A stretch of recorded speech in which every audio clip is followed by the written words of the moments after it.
I'm Lori and I love books, and today is part 4 of my Winnie-the-Pooh series deep dive. Today I have some tea. This is from Gineer World of Teas from my Classics of the Month Club, and it's Dorian Earl Grey. So, kind of a cute take on a name, and it's just a luxury black tea, cornflower petals, floral, and bergamot flavors. And so,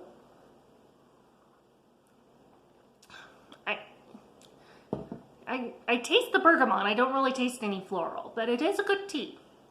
So today I have 2 types of books to talk about. The first are the Winnie-the-Pooh cookbooks. So there's the Winnie-the-Pooh's Tea Time Cookbook, which is this cute little one, and the Pooh Cookbook, which didn't come with a dust cover, which I was disappointed. And then the Winnie-the-Pooh cookbook, which I did not realize when I ordered these that they are the same cookbook, they just have different names. This is the earlier edition of this book. And this book looks really nice, but when it came, the pages were all wrinkled, and it said it was in good condition, but this I don't consider good condition. This upsets me. So I do plan on trying more recipes, but the first recipe I tried was from the Winnie-the-Pooh cookbook. And it was on, let's see, page 33, Easy Honey Buns, because Winnie-the-Pooh loves honey. So there's cute little illustrations in here. And these are the finished product. And so I'm going to give it a taste for the first time.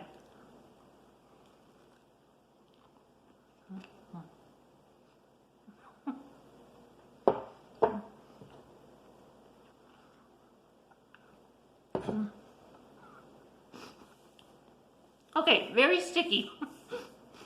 I kind of imagined it being sticky, but it was very sticky. But good, but I think I need to put like butter and honey on the inside of the biscuit as well as on having the honey and the pecans on the outside of the biscuit.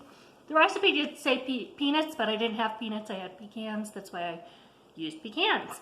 So I do plan on trying more recipes, mostly from the Tea Time Cookbook.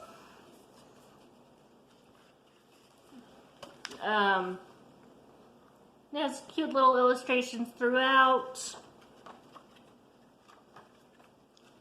And at the beginning of each section, it has like a little excerpt from the Winnie-the-Pooh books by A.A. Milne. And this one's actually from one of the poetry books.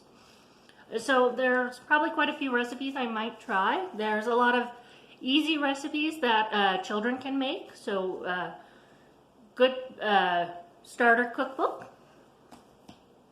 And then the next books I'm going to talk about are the Winnie-the-Pooh nature books. So the first one I read digitally, and it's The World of Winnie-the-Pooh, A Walk Through the Forest That Inspired 100 Acre Wood by Catherine Aalto.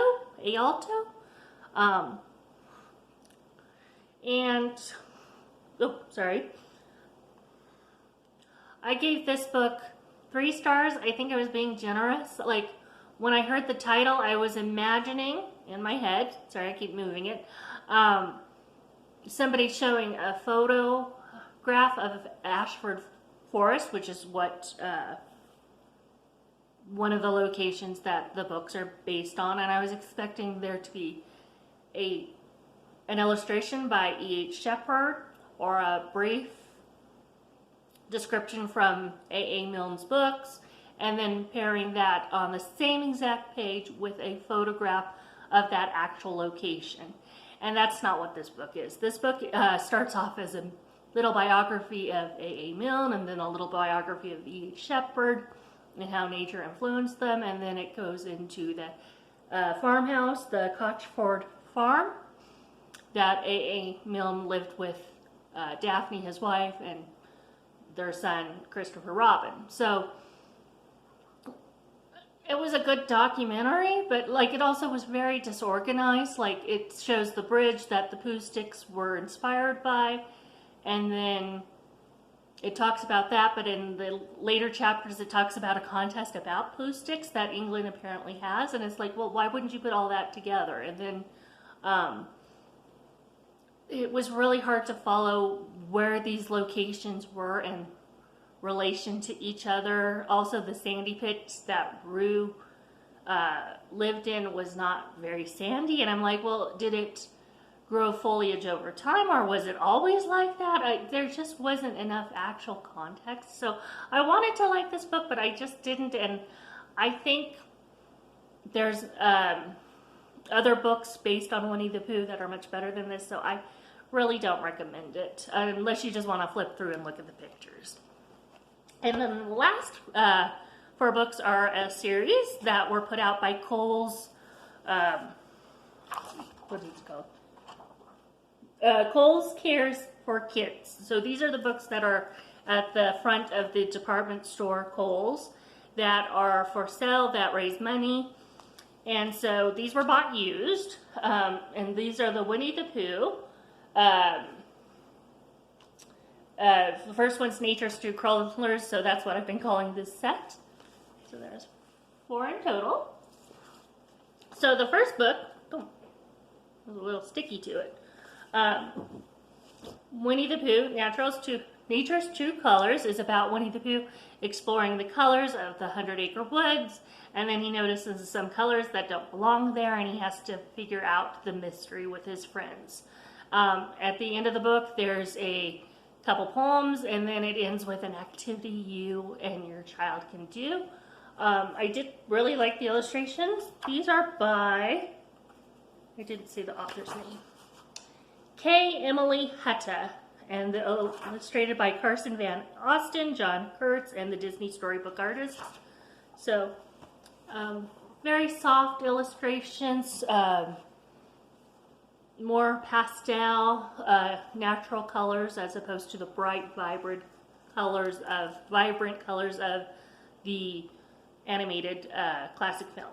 So, this one was, I think, my favorite of all of them. Winnie-the-Pooh, One Special Tree. This is about a tree that all the friends in the 100-acre woods like, and they all are trying to help the tree get back to a healthy status.